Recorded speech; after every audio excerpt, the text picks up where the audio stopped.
अस्सलाम वालेकुम स्टूडेंट्स। अब हम चैप्टर नंबर 8 क्लास 11 मैथमेटिक्स को स्टार्ट करेंगे और ये चैप्टर है फंक्शंस एंड ग्राफ के बारे में। तो ये काफ़ी इंपॉर्टेंट है। इसमें हमें एक तो फंक्शन को समझने का मौका मिलेगा और फिर फंक्शन से जो ग्राफ बनता है तो ग्राफिकल रिप्रेजेंटेशन ऑफ फंक्शन भी हम यहाँ पे पढ़ेंगे। अच्छा, फंक्शन को डिफ़ाइन करने से पहले फंक्शन में सेट यूज़ होता है, इसलिए हम सेट को पहले डिस्कस करेंगे। बेसिक डिफिनीशन इसकी काफ़ी स्टूडेंट ने इसको पहले पढ़ा होगा, मगर थोड़ा सा रिकॉल करते हैं इसको अब। तो सेट की जो डिफिनीशन है वो ये है कि a set is the collection of well defined and distinct object.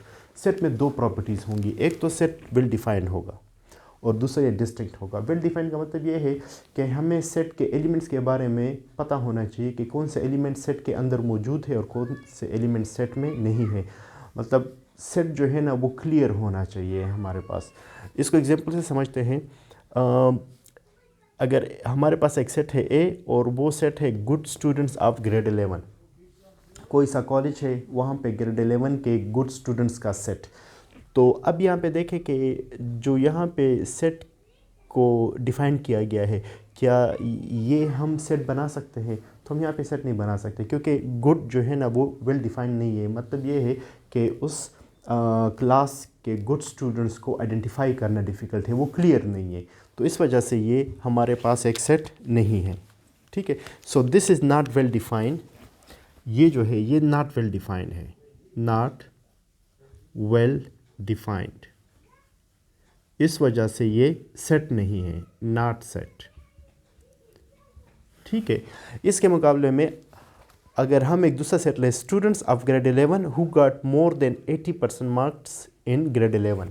तो कोई सा कॉलेज है, उसके ग्रेड 11 के स्टूडेंट्स में से हम वो स्टूडेंट इजीली आइडेंटिफाई कर सकते हैं जिन्होंने ग्रेड 10 में 80% से ज़्यादा मार्क्स लिए हों। तो अब हमें पता होगा कि इस सेट में कौन कौन से स्टूडेंट्स शामिल होंगे।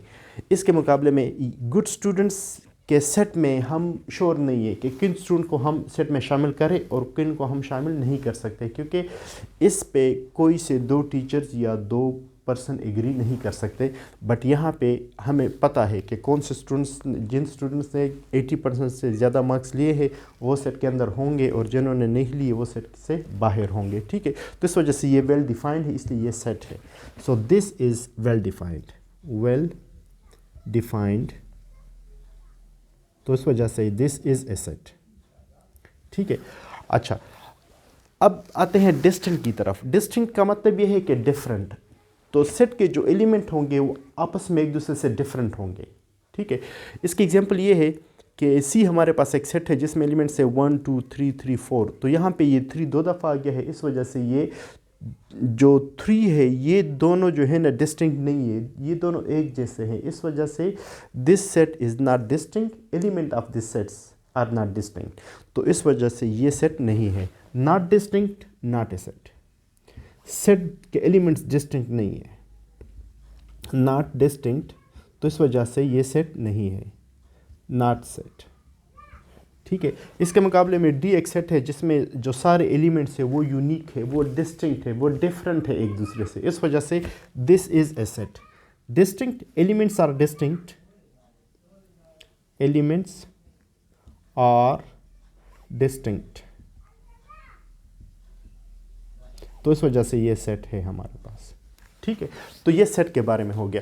अच्छा, अब इस सेट को हम यहाँ पे फंक्शन में यूज़ करेंगे। तो फंक्शन की जो फॉर्मल डिफिनीशन वो ये है कि a function is a relation. Relation को हम यहाँ पे डिस्कस करेंगे। A function is a relation from a set X to a set Y with two condition. Function एक रिलेशन है एक सेट एक्स से सेट वाई की तरफ और उसमें दो कंडीशन होंगी। मतलब ये है फंक्शन रिलेशन डिफाइन करता है एक सेट से दूसरे सेट की तरफ। मतलब ये है कि फंक्शन दो सेट को आपस में रिलेट करता है और उसमें जो दो कंडीशन है वो ये है, every element of set x will be defined. ये यहाँ एग्जांपल से क्लियर हो जाएगा कि सेट एक्स के जितने भी एलिमेंट होंगे वो सारे रिलेटेड होंगे सेट वाई के एलिमेंट्स के साथ। एक कंडीशन ये होगी। मतलब ये है कि इस तरह नहीं हो सकता कि सेट एक्स का कोई एलिमेंट जो है ना वो नॉट रिलेटेड हो, अनरिलेटेड नहीं हो सकता। और दूसरी कंडीशन ये है कि every element of X will correspond to exactly one element of Y. और एक एलिमेंट एक्स का जो एक एलिमेंट होगा वो एक ही y के एलिमेंट से रिलेटेड होगा। इस तरह नहीं हो सकता कि सेट x का एक एलिमेंट दो एलिमेंट ऑफ y के साथ रिलेटेड हो। ठीक है, ये जो चीज़ है ये एग्जांपल से यहाँ पे क्लियर हो जाएगी। अच्छा, इसको फंक्शन के लिए हमें फंक्शन को समझने के लिए हमें रिलेशन को समझना है। रिलेशन और binary relation they are same thing. ठीक है, तो what is a binary relation? इसके लिए आप कोई दो सेट लें, सेट x जिसमें एलिमेंट हो आपके पास 1 2 और सेट y जिसमें एलिमेंट हो आपके पास a b। ठीक है, अब इन सेट का जो कार्टेशियन प्रोडक्ट है, यानी इन सेट का जो मल्टीप्लिकेशन है, that is called Cartesian product. तो इसको मल्टीप्लाई करें, x multiply by y, that is called Cartesian product. Multiply करने का तरीका ये है कि ये जो वन एलिमेंट है हम इसको ए बी के साथ लिखेंगे, फिर टू जो है ना वो भी ए बी के साथ हम लिखेंगे। तो हम इसको इस तरह लिख सकते हैं 1a 1b, फिर 2a और 2b। अब this is called Cartesian product, Cartesian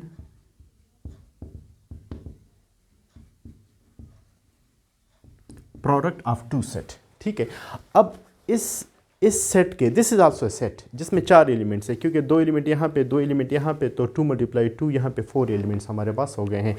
अब इस सेट के जितने भी सबसेट्स बनेंगे दोज आर कॉल्ड रिलेशन और बाइनरी रिलेशन। बाइनरी इसको इसलिए हम कहते हैं कि हर एलिमेंट में दो एलिमेंट है, यानी हर एक में, बाइनरी मीन्स 2, तो यहाँ पे आप देखें हर एक में दो एलिमेंट है, इस वजह से हम इसको बाइनरी रिलेशन कहते हैं। अच्छा, अब इसके आप सबसेट्स लें, तो subsets of this Cartesian product are called relation. तो यहाँ पे हम लिख लेते हैं subsets of x cross y are Cartesian product are called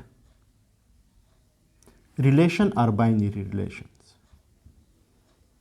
ठीक है, तो इसके हमारे पास कितने रिलेशन बन सकते हैं? इसके हमारे पास 16 रिलेशन बन सकते हैं। तो यहाँ पे हमारे पास जो नंबर ऑफ रिलेशंस हैं, number of relations means number of subsets, वो हमारे पास है। सबसेट्स का फार्मूला क्या है? 2 पावर n, यानी किसी सेट के जितने भी सबसेट्स है वो किस पे डिपेंड करता है? उस सेट के अंदर एलिमेंट्स पे। तो इसमें कितने एलिमेंट्स हैं? 4 एलिमेंट्स हैं। तो इसका फार्मूला है 2 power n, n is the number of elements in this set, तो ये हो जाएगा 2 पावर 4। 2 पावर 4 से क्या आता है? 2 2 मल्टीप्लाई 2 मल्टीप्लाई 2, तो 16 सबसेट्स बनेंगे। तो इसका मतलब ये है कि इस कार्टेशियन प्रोडक्ट्स के कितने रिलेशन बनेंगे? 16 रिलेशन बनेंगे। उन रिलेशन में कुछ रिलेशन फंक्शन होंगे अगर ये दो कंडीशन सेटिस्फाई करते हैं, और कुछ रिलेशन फंक्शन नहीं होंगे। इस वजह से हम कह सकते हैं कि every function is a relation but every relation is not a function. ठीक है, तो इसका कोई सा सबसेट ले लें। तो सबसे जो पहला सबसेट होगा इसका, यानी पहला relation, subset mean relation here, वो है एम्प्टी सेट, क्योंकि एम्प्टी सेट जो है ना वो हर एक सेट का सबसेट होता है। ठीक है, इसी तरह दूसरा रिलेशन ले लें। यहाँ पे स्पेस कम इसलिए हम मैक्सिमम यूटिलाइज कर रहे हैं यहाँ पे। अच्छा, R2 ले लें, फर्स्ट एलिमेंट 1a। ठीक है, इसी तरह R3 आपके पास दूसरा ले ले 1b। तो इस तरह पहले आप 1 1 एलिमेंट लिखेंगे सेट में, फिर 2 2, फिर 3 3, और फिर आखिर में ये सारे एलिमेंट्स लिख लेंगे। तो इस तरह आपके पास 16 रिलेशन या 16 सबसेट्स बन जाएंगे। उन 16 में से कुछ फिर फंक्शन होंगे। ठीक है, तो एक R2 वाला ले लेते हैं जिसमें 2 एलिमेंट्स हो, सॉरी। तो R4 कोई एलिमेंट ले लें। यहाँ पे 16 हम पूरे नहीं कर सकते, इसलिए हम सिर्फ इसमें एग्जांपल के लिए कुछ ले लेंगे और उस पर फिर आइडेंटिफाई करेंगे कि कौन से इसमें रिलेशन है और कौन से इसमें फंक्शन है और कौन से फंक्शन नहीं है। ठीक है, तो R4 में मैं 2 एलिमेंट लेता हूँ, लेट्स से 1a और 1b। ठीक है, इसी तरह एक दूसरा रिलेशन लेता हूँ R5, इसमें हमारे पास 1a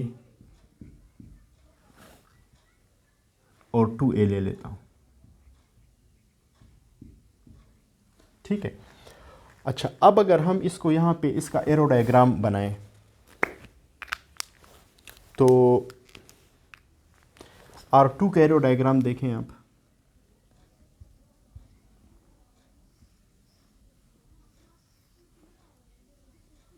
R2 यहाँ पे ये x और ये हमारे पास y। x में कौन से एलिमेंट्स हैं हमारे पास 1 2, और y में हमारे पास है a b, ठीक है। अच्छा, R2 हमें क्या देता है, 1 इज़ रिलेटेड टू a, ठीक है। 1 किसके साथ रिलेटेड है, a के साथ रिलेटेड। अब यहाँ पे देखें ये जो रिलेशन है ये फंक्शन है कि नहीं। फंक्शन में दो कंडीशन हमारे पास क्या थी कि every element of x will be defined. x का यानी पहले सेट का हर एक एलिमेंट डिफाइंड होगा। यहाँ पे 1 तो डिफाइंड है, 1 का जो रिज़ल्ट है वो क्या है, a। 1 is related to a, या इसको हम कह सकते हैं कि जब आप रिलेशन को 1 देंगे तो रिलेशन आपको दिस इज़ फॉर फंक्शन के बारे में हम इस तरह कह सकते हैं कि फंक्शन को आप 1 देंगे तो फंक्शन आपको a देगा, यानी 1 का जो रिज़ल्ट है वो हमारे पास क्या है, a। बट यहाँ पे आप देखें 2 इज़ नॉट रिलेटेड, ठीक है। तो इस वजह से ये फंक्शन नहीं है, क्योंकि फंक्शन के लिए हर एक एलिमेंट जो x का है फर्स्ट एलिमेंट का वो रिज़ल्ट देना चाहिए उसको, मगर यहाँ पे ये 2 रिज़ल्ट नहीं दे रहा। इस वजह से ये हमारे पास just relation, it's not a function, ठीक है। इसके मुकाबले में आप R4 ले लें। So this is not a function, ठीक है। R4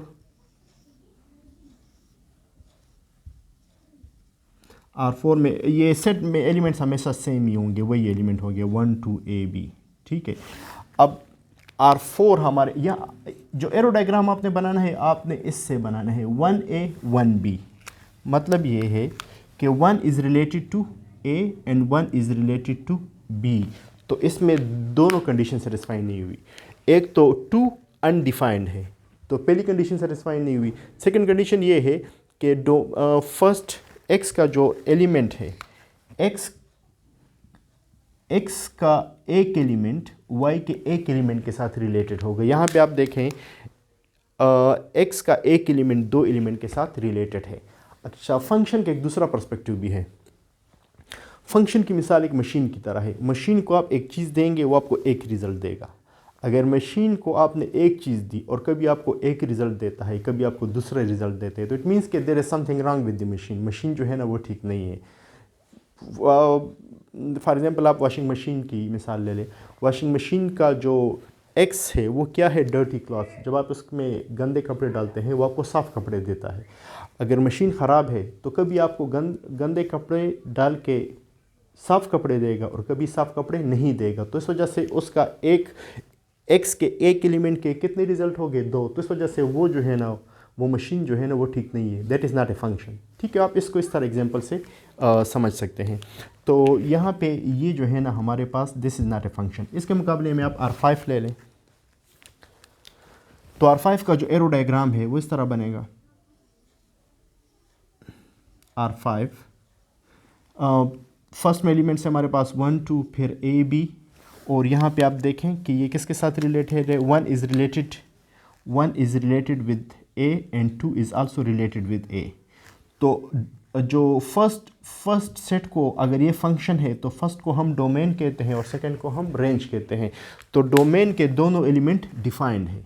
every element of x, यानी फर्स्ट जो है ना वो domain, every element of x will be defined. तो यहाँ पे आप देखें every element of x is defined, ठीक है। और दूसरी कंडीशन ये है कि डोमेन का यानी फर्स्ट सेट का जो एक एलिमेंट है वो एक ही रिज़ल्ट देगा। यहाँ पे आप देखें 1 का जो रिज़ल्ट है वो a है, 2 का रिज़ल्ट है a। मतलब ये है कि अगर रेंज डिफाइन हो, रेंज रिपीटेड हो जाए तो इट्स फाइन। यहाँ पे ये रिपीट हो सकता है मगर ये रिपीट नहीं हो सकता। ये फंक्शन नहीं है और ये फंक्शन है। फर्स्ट कंडीशन सेटिस्फाई है कि 1 का रिज़ल्ट हमारे पास है, 2 का रिज़ल्ट भी है। सेकंड कंडीशन भी सेटिस्फाई है कि 1 का भी एक रिज़ल्ट है और 2 का भी एक रिज़ल्ट है। अगर यहाँ पे डोमेन का एक एलिमेंट 2 रिज़ल्ट देता है तो ये हमारे पास फंक्शन नहीं है, ठीक है स्टूडेंट्स। तो आई होप आपको ये क्लियर हो गया होगा। अगर कोई क्वेश्चन है तो आप काइंडली कमेंट में पूछ सकते हैं।